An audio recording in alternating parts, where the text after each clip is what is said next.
Hi friends, welcome to Indu's Kitchen. இன்னைக்கு நம்மளோட கிச்சன்ல ரொம்ப சிம்பிளான அதே நேரத்துல ரொம்பவே டேஸ்டான இட்லி தோசை சாதத்தோட சேர்த்து சாப்பிடுற மாதிரி ஒரு அருமையான வெங்காய கொத்தமல்லி சட்னி எப்படி செய்யறதுன்னு பார்க்கலாம்.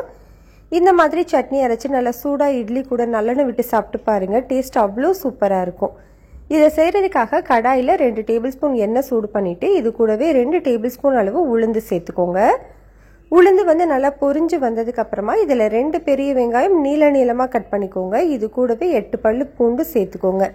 நீங்க இதை ஃபுல்லாவே சின்ன வெங்காயம்ல செய்ய போறீங்க அப்படின்னா 20 சின்ன வெங்காயம் சேர்த்து வதக்கிக்கோங்க, சரியா இருக்கும். இப்ப பாருங்க, நம்மளுக்கு வெங்காயம் நல்லாவே வதங்கி வந்திருக்கு. இது கூட காரத்துக்கு நான் 6 வரமிளகாய் சேர்த்துக்கிறேன். உங்களோட காரத்துக்கு ஏற்ற மாதிரி மிளகாயோட அளவை எடுத்துக்கோங்க. மிளகாய் சேர்த்து 2 to 3 நிமிஷம் வதக்கினா போதும்.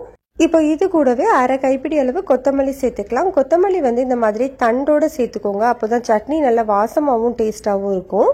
இது கூடவே சின்ன நெல்லிக்காய் சைஸ் புளி, அரை டீஸ்பூன் அளவு சீரகம், இந்த சட்னிக்கு தேவையான அளவு உப்பு, 1 டீஸ்பூன் கல்லுப்பு சேர்த்து ஒரு 2 நிமிஷம் மட்டும் வதக்கிக்கணும்.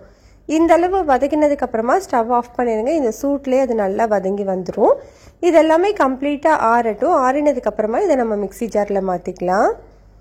இப்போ நான் மிக்சி ஜாருக்கு மாற்றி வச்சுருக்கேன். இதில் தண்ணி எதுவுமே எக்ஸ்ட்ராவாக சேர்க்கக்கூடாது, அப்படியே அரைச்சி எடுத்துக்கணும். ரொம்ப நைஸாக அரைச்சிடக்கூடாது, கொஞ்சம் கொரகொரப்பாக அரைச்சி எடுத்துக்கோங்க. பாருங்கள், இந்த மாதிரி அரைச்சா சரியாக இருக்கும். இதை அப்படியே பவுலுக்கு மாற்றிக்கலாம். இப்போ இந்த சட்னியை தாளிக்கிறதுக்காக 1 டேபிள் ஸ்பூன் எண்ணெய் சூடு பண்ணிவிட்டு அரை டீஸ்பூன் கடுகு, அரை டீஸ்பூன் உளுந்து, கொஞ்சமாக கருவேப்பிலை சேர்த்து தாளிச்சிக்கலாம்.